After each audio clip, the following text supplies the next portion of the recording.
내일 보내면 얼마가 더 되는지. 내일한 건 없었는데 오늘 끝내 무조건. 네가 못 넣으면 이 애미애비가 그렇게 만들어 놓은 안.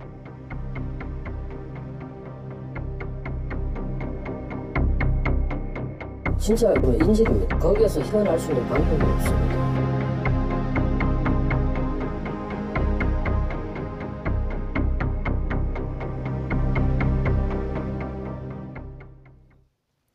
안녕하십니까, 유석현입니다.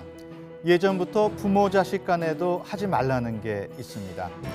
또 이것을 서면은 3대가 망한다는 말도 있는데요. 바로 빚보증입니다. 특히 금융기관이 돈을 떼이지 않기 위해 설정하는 연대보증은 빚연좌제라는 비판을 받으면서 지난 2012년 폐지됐습니다. 하지만 최근 이상한 현상이 나타나고 있습니다.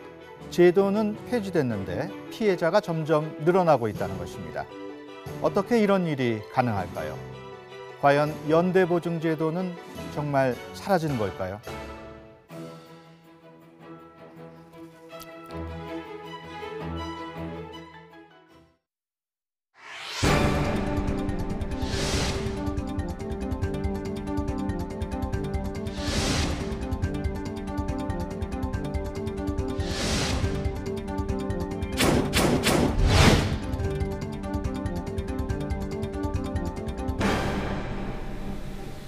혼자 눕기조차 힘든 좁은 방. 24살 이현민 씨는 오늘도 라면으로 끼니를 해결했습니다. 평범한 직장인이었던 현민 씨. 생각지도 못한 불행은 한 통의 전화에서 시작됐습니다. 그 동료가 막 애발복걸 하더라고요. 울면서 한 번만 좀 도와달라고 저한테 보증은 아닌데 잠깐 3개월 동안 참고인을 해달라고 그러는 거예요. 안 해주려다 갑자기 대구중개자한테 갑자기 전화를 저한테 바꿔주더라고요. 제가 내는 그 이율이 있나요? 전혀 없고요. 그때 보증 서줬던 거 다 완납해라 이렇게 시키세요. 이렇게 해서 7군데 다 완납을 하잖아요. 그럼 이제 보증인 자격에서 완전히 해지가 되는 거고요. 보증인이 아니라 참고인이라는 대부 중개업체의 말에 결국 현민 씨는 몇 장의 종이에 사인을 했고 직장 동료는 대부업체에서 3,300만 원을 대출받았습니다. 하지만 얼마 후 청천벽력 같은 소식이 들려왔습니다. 현민 씨를 참고인으로 내세웠던 직장 동료가 종적을 감춘 겁니다. 대부업체는 기다렸다는 듯 빚을 갚으라고 압박하기 시작했습니다. 해결이 안 돼요, 고객님? 제가 봤을 때 고객님 이거 입금 못할 것 같아요. 이거 직장 공사미 3사 씨 맞아요? 왜요? 제가 한번 부모님께 한번 통화를 해볼게요, 고객님. 제가 말할게요, 제가. 고객님 같은 상황에서 이거 1,000만 원짜리 대출 못 갚는다니까요. 아니 정상적인 대출이 아니잖아요, 지금. 저 넣어드릴게요, 진짜. 넣어드리는 게 아니고 이미 지났고요. 아 그렇게 거래하시면 그냥 1,000만 원 다시 내놔요. 결국 대부업체의 요구대로 또 다른 대부업체에서 대출을 받아 돈을 갚는 방법을 택했습니다. 현민 씨는 현재 개인회생 절차를 밟고 있습니다. 하지만 빚의 굴레에서 벗어나려면 앞으로 5년 동안 매달 15만 원씩 갚아나가야 합니다. 언제쯤 이 고시원 생활을 벗어날 수 있을지 현민 씨는 자신 앞에 닥친 현실이 막막하기만 합니다. 절대 당신한테 피해 안 한다고 겁먹지 말라고. 그럴 일 절대 없다고. 상상도 못할 정도로 무섭고. 드라마에서 봤듯이 보증서 달라고 해서 집안 나가는 게 직접 이렇게 실제로 느껴보니까 너무 무섭더라고요.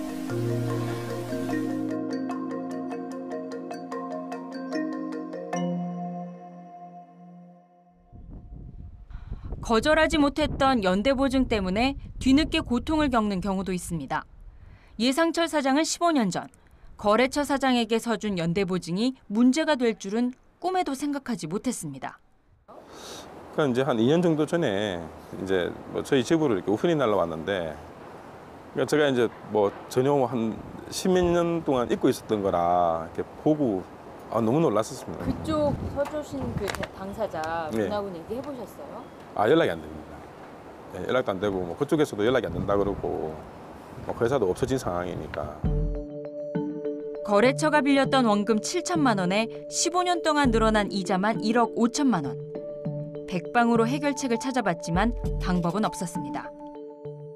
원금은 내가 갚겠다. 이자 부분이라 이거는 뭐 내가 쓴 돈도 아니고 연대보증인데 뭐 물론 이제 연대보증도 내가 뭐 판단하고 내가 했으니 내가 책임져야 되는 건 맞겠지만 이 너무 좀 가혹한 거 아니냐라고 제가. 근데 자기들은 규정상 방법이 없다는 겁니다. 주채무자가 채권을 청구하지 못했을 경우에 연대보증인이 상환하도록 돼 있기 때문에 그 제도에 따라서 어쩔 수 없이. 예 사장은 이미 자기 사업을 위한 은행 대출을 받으면서 스스로 연대보증을 썼다 좀처럼 헤어나오지 못한 상황. 그런데 설상가상으로 15년 전 연대보증 문제까지 터지면서 가뜩이나 어려운 형편에 감당하기 힘든 큰 짐을 새로 떠안게 됐습니다. 결국 연대보증이라는 거는 이 사람의 어떤 신용이나 사업을 보고 평가한다는 게 아니라 그런 부분을 전혀 이렇게 반영을 안 하고 그냥 그 규정이라는 얘기로 그냥 이렇게 해버리니까 정말 이렇게 좀 힘듭니다. 근데 우리나라는 왜 그걸 이렇게 고집하는지 저는 정말 제가 이해가 안 됩니다.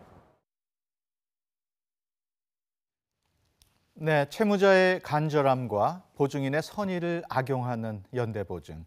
왜 이렇게 보증인에게 가혹한 걸까요?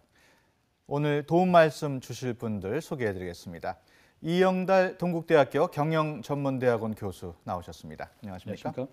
네, 고윤기 변호사 그리고 취재를 맡은 홍상희 기자입니다. 안녕하십니까? 안녕하세요. 네, 오늘 좋은 말씀 부탁드립니다. 시청자 여러분도 방송 보시면서 샵 0024로 다양한 의견 보내주시기 바랍니다. 보내주신 분 가운데 추첨을 통해서 모바일 상품권을 드립니다. 연대보증은 절대로 하지 말 것. 이렇게 안 좋은 의미로만 알고 있는 게 사실입니다. 고 변호사님, 연대보증 과연 무엇을 얘기하는 건지 좀 쉽게 설명을 해주시죠.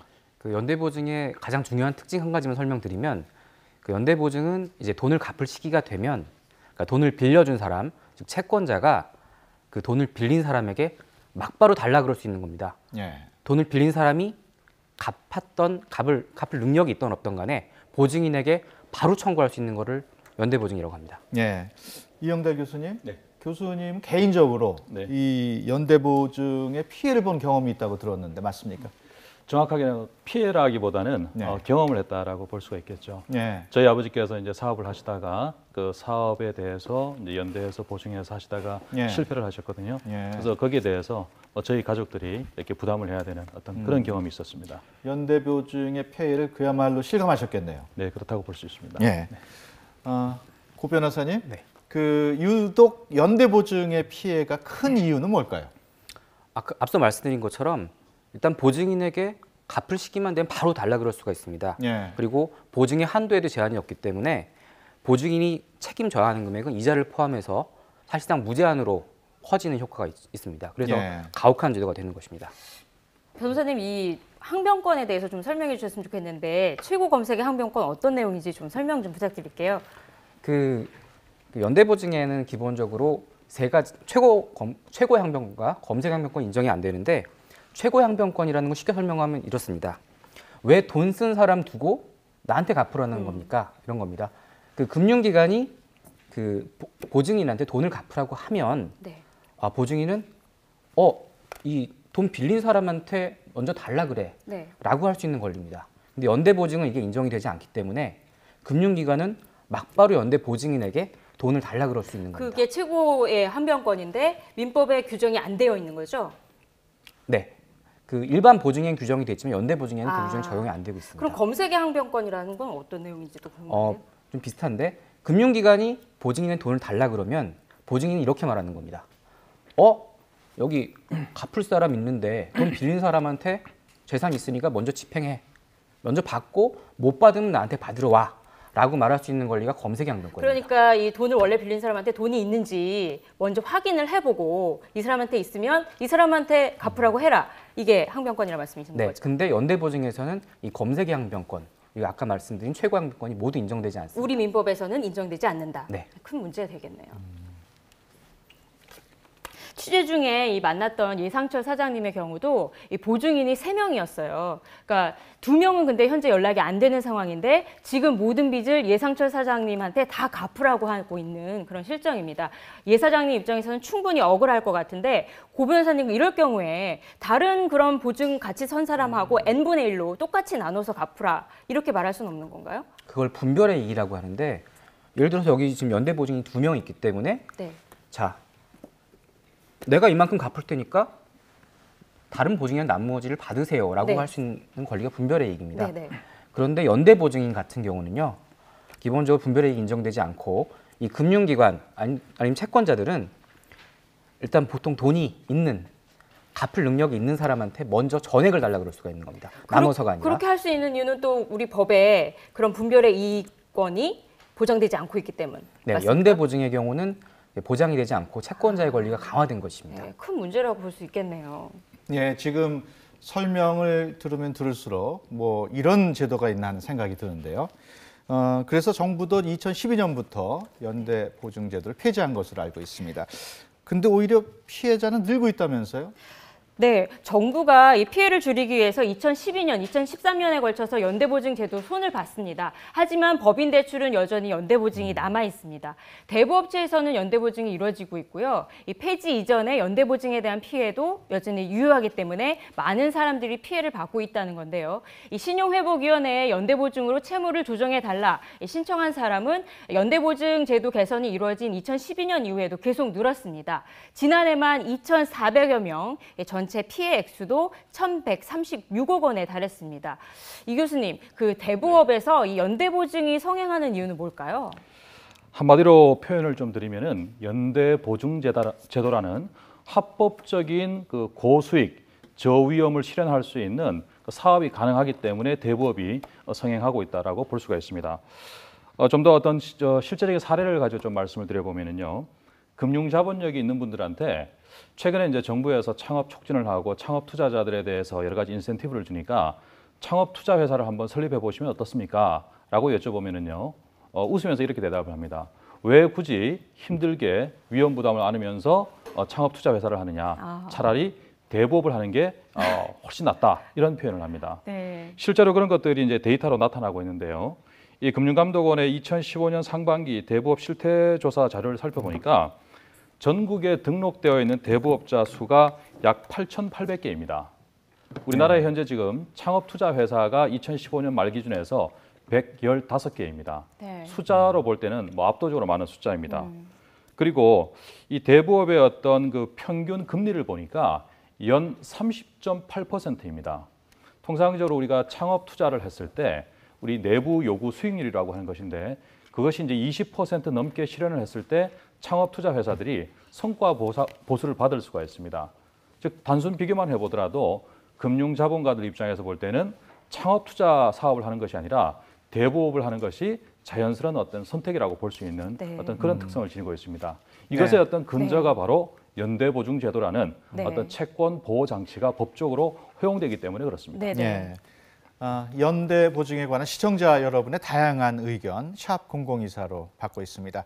여러분의 많은 참여 부탁드립니다. 오늘의 신문고 돌발 퀴즈. 연대 보증은 네모다. 이번 주는 주간식입니다. 네모를 채워주세요. 샵 0024로 다양한 의견 보내주시면 10분께 상품권을 보내드립니다. 많은 참여 부탁드려요.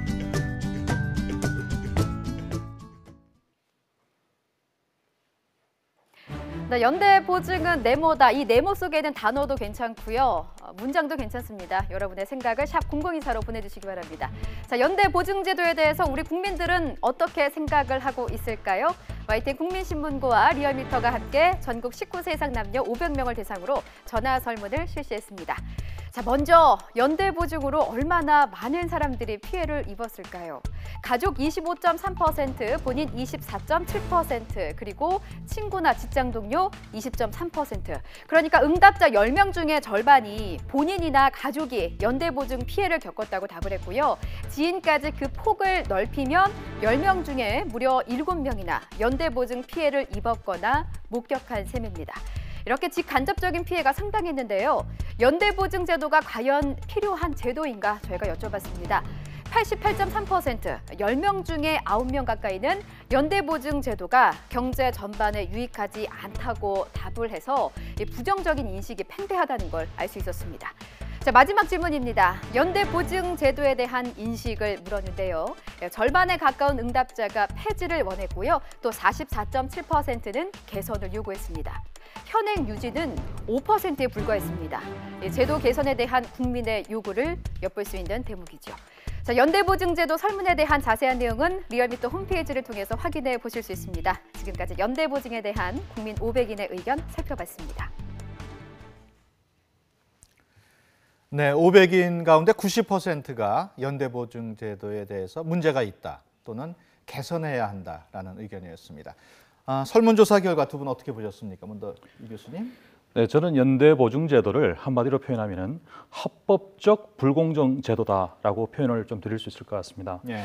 사실 연대보증제도는 이 1960년대, 70년대에 우리 어떤 경제와 사회 전반에 어떤 그 신용관리 시스템이라든가 인프라가 어떤 빈약할 때 신용 여력이나 담보 여력이 부족한 어떤 개인이나 기업을 대상으로 해서 신용 공여 기능을 제공해주기 위해서 도입된 제도입니다. 예. 그런데 이제 그 이후에 여러 어떤 공적, 제도적 보증 기능이 이제 갖춰졌기 때문에 사실상은 그 1970년대 중반 이후로는 없어져야 되는 제도인데 현재까지 지금 존치되고 있는 합법적 불공정 제도라고 그렇게 생각을 합니다. 예. 고 변호사님. 이 보증이라는 단어에 대해서는 이 보증을 서지 말자라는 말을 가훈으로 삼고 있는 집이 있을 정도로 단어 자체에 대한 인식이 매우 안 좋습니다. 예. 최근 드라마인 응답하라 1988에서도 주인공 덕선이 아버지가 보증을 잘못 써서 경제적으로 어려운 생활을 하죠. 네. 이렇게 드라마에서 자주 언급될 정도로 보증은 우리 사회에서 아주 부정적인 단어이고 이 설문조사 결과가 우리나라 사람들의 보증에 대한 전반적인 인식이라고 생각합니다. 한 가지 아쉬운 점은 이제 아까 설명했지만 연대보증과 보증의 차이를 답변자들이 제대로 인식하고 답변을 했는지 여기가 나타나지 않는 점이 좀 아쉽습니다. 네. 예. 피해보는 사람도 많고 또 여론도 대다수가 반대하는데도 연대보증을 완전히 폐지하지 않는 이유 뭐가 있을까요? 이 교수님. 우리가 이 연대보증을 앞서 말씀드린 것처럼 조금 역사적으로 좀 살펴볼 필요가 있습니다. 예. 1961년도 7월 달에 신용보증기금 준비금 제도라는 것이 이제 공식적으로 논의되기 시작을 했습니다. 그리고 1976년도에 신용보증기금이 창립이 되었고 그리고 기술보증기금이 1989년, 지역신용보증재단이 1996년도에 이렇게 설립이 되었습니다. 즉 다시 말해서 이런 어떤 공적 제도적 기능을 통해서 보증 문제를 해결할 수 있도록 되어져 있는데 예. 이 부분이 어떻게 보면은 채권자 중심의 어떤 그 보호 기능을 그동안 유지를 해왔고 왔고 또 그동안 또 어떤 관련된 기관이라든가 입법 기능에서 간과해왔던 부분이라고 그렇게 좀 말씀을 드릴 수 있을 것 같습니다. 고 변호사님. 기본적으로 채권자들의 생각이죠. 단순 보증을 받았을 경우에는 내가 채권을 회수하지 못한다고 생각하는 인식들이 아직까지 많기 때문이고요. 그 연대보증을 했을 때 나는 돈을 빌려주지 않겠다라는 생각까지 가지고 있는 경우까지 있는 걸로 알고 있습니다. 그래서 차후엔 좀 인식의 변화가 필요한 시점인데 이제 연대보증의 폐지는 이런 인식의 변화랑 좀 같이 진행이 되지 않을까 싶습니다. 예. 사실 정부도 이런 문제점들을 인식하고 있었기 때문에 2013년부터 계속해서 보완책을 내놨습니다. 홍 기자, 어떤 네. 보완책인지 좀 설명을 해주시죠. 제가 지금 문자 들어오는 걸 보니까 연대보증 폐지된 거 아닌가요? 이런 문자가 많이 들어오는데 전면 폐지가 안 됐고 일부 개선이 있었습니다. 제가 뒤에 가서 좀 자세히 설명을 드리도록 하겠습니다. 네, 2008년부터는 은행권에서 사실은 기업에 대한 것이 아니라 이 개인에 대한 연대보증 폐지에 나섰습니다. 정부가 본격적으로 나선 것이 지난 2012년 시중은행과 정책금융기관이죠. 신용보증기금 또 기술보증기금에서 개인에 대한 연대보증을 폐지했습니다. 2013년에는 시청자 여러분들이 폐지된 거 아니냐 하신 내용과도 일맥상통하는데요. 이 카드사, 보험사, 상호금융과 같은 제2금융권에서 이 마찬가지로 개인에 대한 연대보증을 폐지했습니다. 그러나 여전히 개인 사업자 또 법인과 같은 기업 대출에 대해서는 연대보증을 일부 인정을 하고 있고요. 또 대부업체에서는 지금도 연대보증이 이루어지고 있습니다. 올해는 이 설립 5년 이내의 기업이 금융회사 대출을 받기 위해서 신보, 앞서 말씀드린 기보의 보증을 받을 때 보증심사 등급에 상관없이 연대보증을 전면 면제하기로 했습니다. 네, 지금 홍상희 기자가 보완책 설명을 쭉 했습니다만 두 분 어떻게 보셨습니까? 우리 고 변호사님? 예, 2013년도에 이제 제2금융권에 대해서 연대보증을 폐지했다고 말씀해 주셨는데요. 실제로 이 방안은 자율 규제입니다. 예. 그래서 상위권에 있는 대부업체들은 제2금융권에서도 이미 연대보증을 받지 않고 있지만 예. 실제적으로는 아직까지 요구하는 업체들이 좀 상당히 있고요. 그리고 대부업체, 특히 또 미등록 대부업체들이 빠졌기 때문에 연대보증에 대한 사각지대가 지금 있는 상태입니다. 예, 이영달 교수님. 앞서 말씀드린 것처럼 이 연대보증제도는 전형적인 그 불공정 거래에 해당이 된다고 볼 수가 있습니다. 예. 기본적으로 우리가 신용이나 담보 이력이 취약한 그 분들이나 기업을 대상으로 해서 우리가 대출을 해줄 때는 그 위험성까지도 사실은 금리에 다 반영을 해서 적용을 하고 있습니다. 예. 즉 다시 말해서 위험과 수익 간의 비례관계에 있는 부분인데 연대보증을 통해서 소위 수익은 극대화시키고 위험은 이전시키는 어떤 그런 부분들이 있습니다. 이런 어떤 형태로다가 계속적으로 진행이 되는 이유는 뭐냐면은 결국에는 이것이 법적으로 가능하도록 되어 있으니까 예. 채권자는 자연스럽게 가능한 쪽으로 행동을 할 수밖에 없는 그런 특성을 지니고 있다고 볼 수가 있습니다. 네, 그렇다면은 정부가 내놓은 보완책 얼마나 실효성이 있을까요? 화면으로 보시겠습니다. 제2금융권에 남아있는 연대보증 관행도 폐지됩니다. 연대보증으로 신용불량자가 된 사람들을 구제하기로 했습니다. 제2금융권을 전부 다 연대보증을 폐지를 합니다. 지난 2013년 정부는 제2금융권까지 연대보증을 폐지하겠다는 정책을 발표했습니다. 하지만 일선에서 만난 사람들의 이야기는 달랐습니다. 다음 달 IPTV 새 채널 개국 준비를 하고 있는 송준호 대표.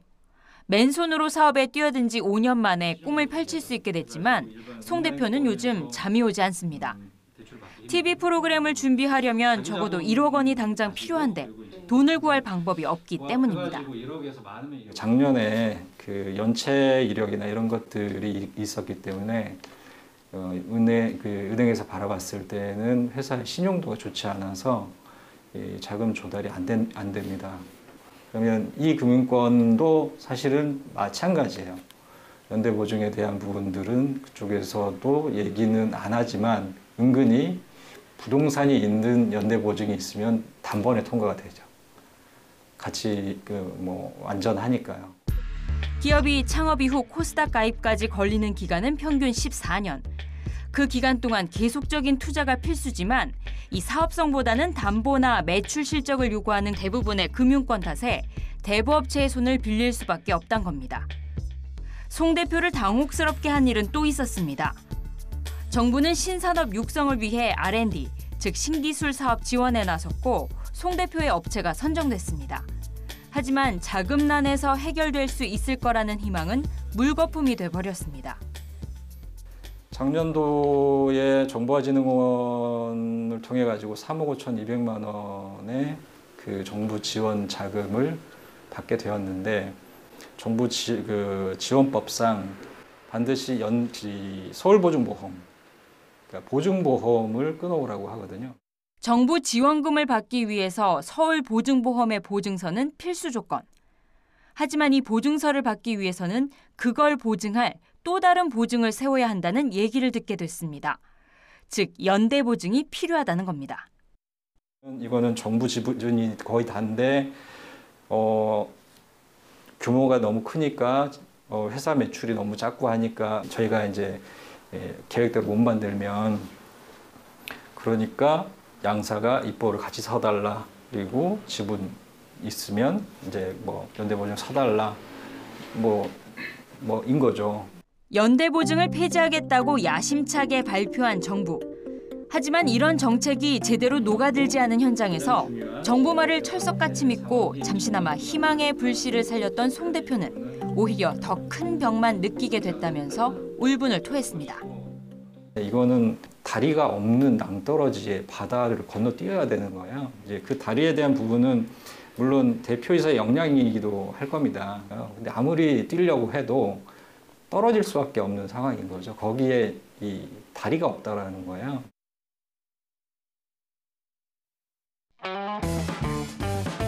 오늘의 신문고 돌발 퀴즈. 연대보증은 네모다.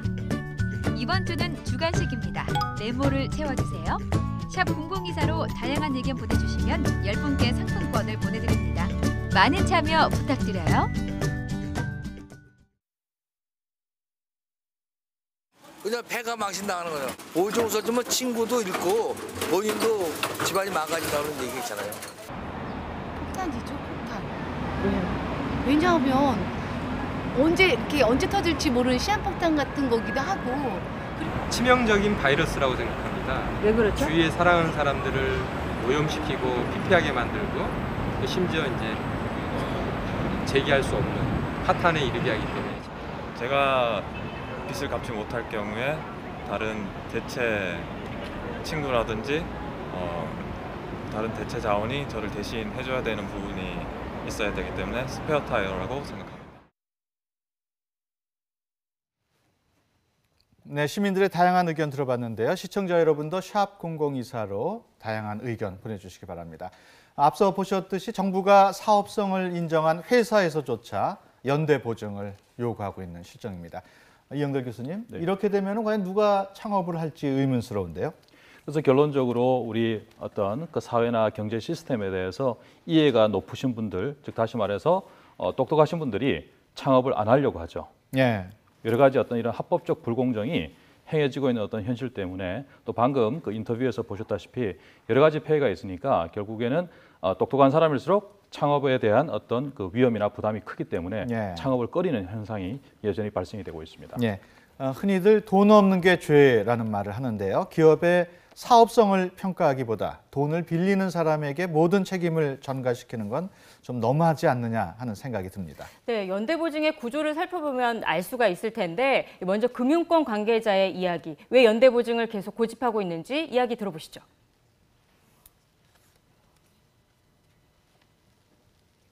없는 것보다 있는 게 낫죠. 왜요?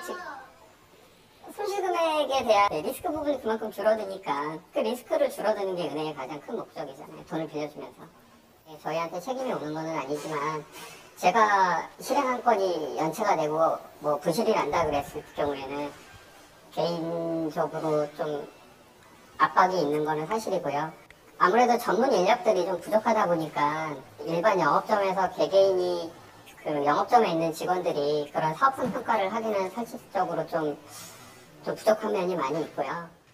네, 이번 연대보증 피해 사례를 취재하면서 저는 이런 생각이 들었어요. 사실 돈을 빌린 사람이 이 돈을 갚을 수 있을지 없을지는 금융기관에서 정밀한 대출 심사 혹은 사업성 평가를 해서 걸러내야 하는 것이지 왜 채무와는 관계없는 사람을 보증 세워서 책임지게 하는 게 이게 지금 21세기에 옳은가, 금융선진화에 맞는 상황인가 하는 생각이 들었고요.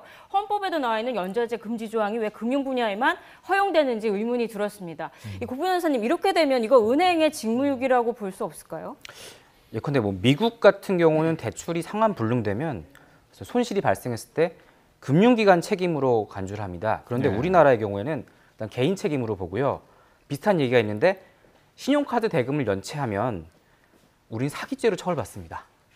카드 회사가 당신은 이만큼 신용도가 있으므로 이만큼 카드를 써도 된다라고 해놓고서 그 카드를 연체하면 사기죄로 처벌을 합니다.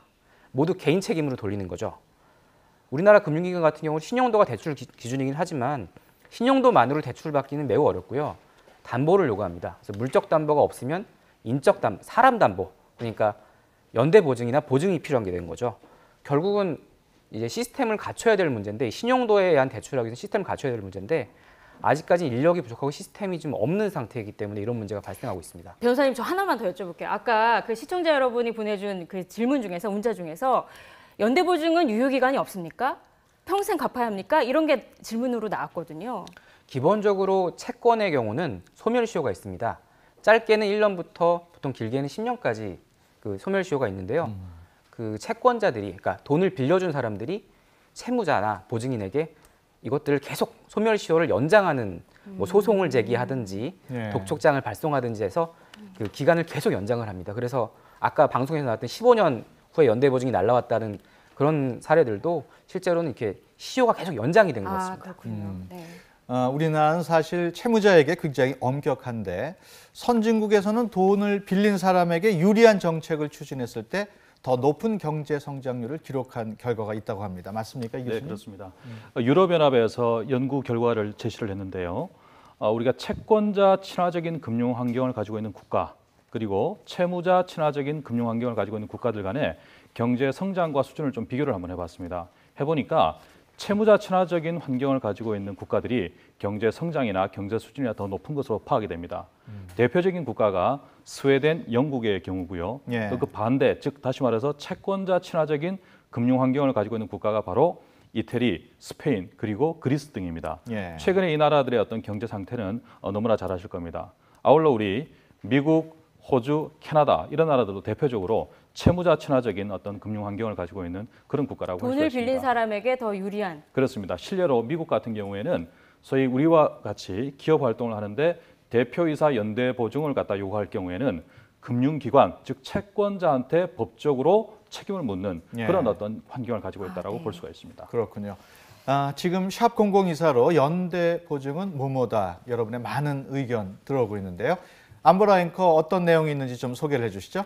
네, 그렇습니다. 정말 많은 내용이 들어오고 있습니다. 연대 보증은 네모다. 이 네모를 채워주시는 건데요. 방송 보시면서 시청자 여러분들 이런 문자들 주셨습니다. 좀 하나하나 살펴보겠습니다. 자, 먼저 보여주실까요?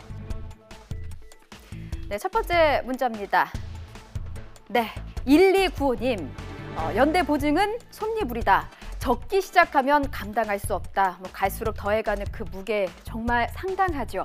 자, 또 다른 문자 보겠습니다. 연대 보증은 네모다. 0904님이 채워주셨습니다. 연대 보증은 블랙홀이다. 빠져나올 수 없다. 빠져나오기도 어렵고 아예 다른 세상에서 살게 되는 셈입니다. 또 다른 문자 볼까요? 자, 이번에는 5934님. 연대 보증은 담배다. 백해 무익하다. 이렇게 콕 집어서 좀 요약을 해주셨고요. 또 다른 문자입니다. 1459님. 연대 보증은 황소개구리다. 보증인들 다 잡아먹고 경제 생태계도 다 파괴해버린다.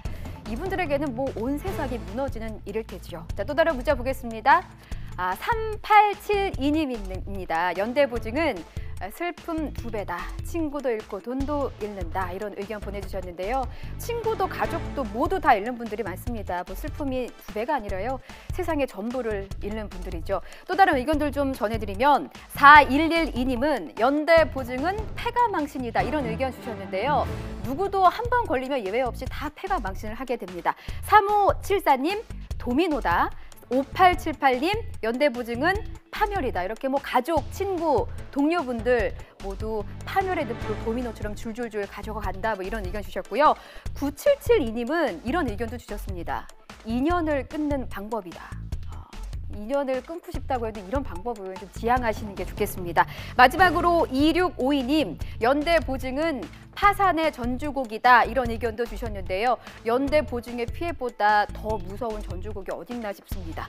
이렇게 톡톡 튀는 의견들 너무나 고맙습니다. 저희가 선정된 분들에게는 모바일 상품권 보내드릴게요. 샵 0024로 계속해서 문자 보내주시기 바랍니다. 자, 이번에는 연대보증의 압박을 이기지 못해서 극단적인 선택을 하는 사람들, 극단적인 선택을 할 수밖에 없는 사람들, 그들의 이야기를 들어보겠습니다.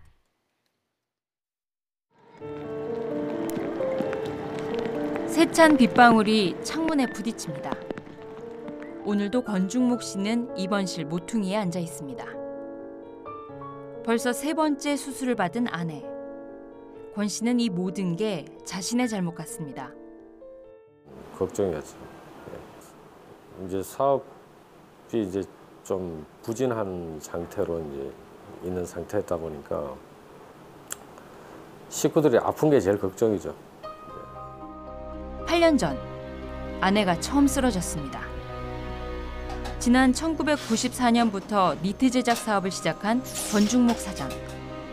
우리나라 니트 업체 대다수 공장에 원단을 공급하면서 연 80억 원의 매출을 올린 그야말로 승승장구하던 중소기업인이었습니다. 공격적인 투자로 공장을 확장하면서 시련은 시작됐습니다. 공장을 확장하면서 돈을 빌릴 때 회사 대표로 연대보증을 섰던 권 씨는 그 책임을 져야 했습니다. 공장도 처분했고 집도 경매로 넘겨 빚을 갚았지만 여전히 2억 원의 빚이 더 남아 있었습니다. 다시 사업을 시작하려고 은행 대출을 받으려던 그때 신용보증기금에서 권 씨의 채무에 대해 아내의 연대보증을 권했다고 합니다. 집사람 이름으로 연대보증 사업자를 내서 연대보증 보증서를 발급을 받아서 기존 법인의 채무를 회수를 하자. 그러면 이제 신용이 다 회복이 될 거 아니냐. 그런 과정에서 당신이 빨리 사업을 해서 재기를 해서 빚을 갚아라. 하지만 아내마저 신용불량자로 전락해 파산 신청을 했고 그 충격으로 아내는 안면마비 증세까지 나타나 2차례나 수술을 받아야 했습니다. 저는 연대보증이 진짜 누가 얘기했는지 모르지만 인질입니다. 사실은 사업 실패해서 목숨 끊는 사람들이 있거든요. 자기 혼자 죽는 게 아니고 가족까지 데리고 죽습니다.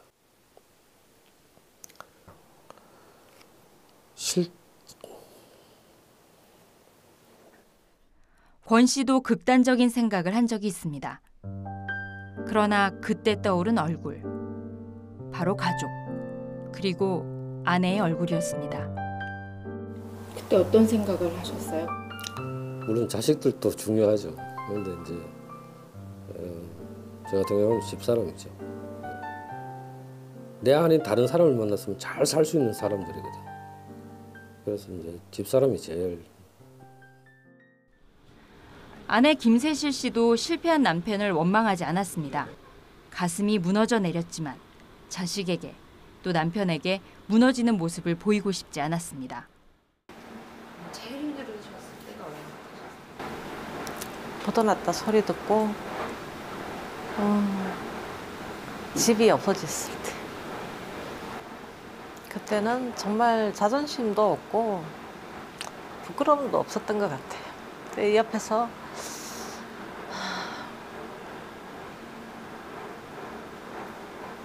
친구들이 많이 도와줬죠. 새벽길 지하철 입구에 나가 토스트를 팔았고 건물 청소원으로 학원 차량 기사로 할 수 있는 일은 뭐든 했습니다.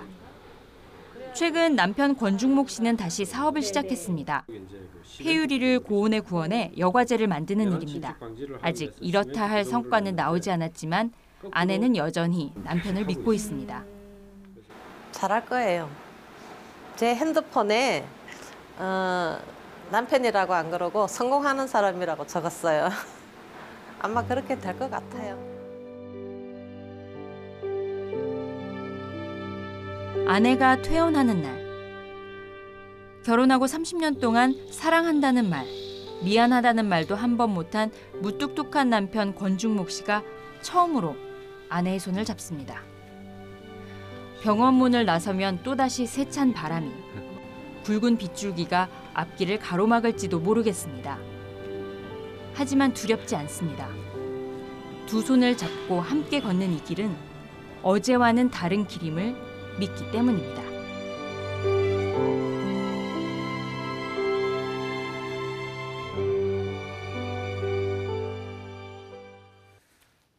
네, 연대보증이 필요한 제도라면 과연 개선책은 없을까요? 금융위원회 최영호 산업금융과장과 함께 자세한 얘기 나눠보겠습니다. 안녕하십니까? 안녕하세요. 방금 안타까운 사연 보셨는데 어떻게 보셨습니까? 네, 너무 안타깝습니다. 정부가 여러 가지 제도를 했는데 조금 더 빨리 해야 되고 네. 앞으로 더 많이 해야 될 거라고 생각을 합니다. 네. 기본적으로 제3자 연대보증은 정부가 전면적으로 금융권을 금지하고 있고요. 일부 이제 대표자 실질 경영 책임은 아직도 좀 남아 있는데 그 부분도 올해부터 시작을 해서 점점 저희는 이제 면제를 폐지를 해가는 쪽으로 계속 노력하겠습니다. 기업 채무와 관련해서 여쭤볼 내용이 몇 가지만 좀 짚고 넘어가겠습니다. 정부가 5년 미만 창업기업에 대해서 연대보증 면제 대책을 내놨는데 앞서 송준호 사장님의 경우를 보면은 정부 지원 사업 대상에 선정이 됐는데도 민간보증기금에서 연대보증을 받아오라 이러고 있단 말이에요. 어떻게 봐야 될까요? 네, 지금 제3자, 그러니까 다른 사람의 연대보증 쓰는 거는 금융권에서 전면 면제 폐지했습니다만 그 기업의 실질 경영인한테 하는 부분은 남아 있습니다. 예. 올해부터 이제 신보와 기보와 같은 정책금융기관은 창업 5년 기간 미만 기업에 대해서는 이것도 다 폐지를 했는데요. 이 사례는 아마 아직 민간 보험회사라서 남아 있는 것 같은데요. 저희가 네. 앞으로 이런 부분도 계속 민간보험사들도 대표자 연대보증도 가급적 폐지해 나갈 수 있도록 이렇게 과장님, 저 한 가지 궁금한데 제2금융권도 2013년에 폐지가 됐잖아요. 네. 그런데 아까 변호사님 말씀 들어보면 일부에서는 그 제2금융권이지만 연대보증 요구하는 경우가 있다고 말씀하셨잖아요, 변호사님. 네.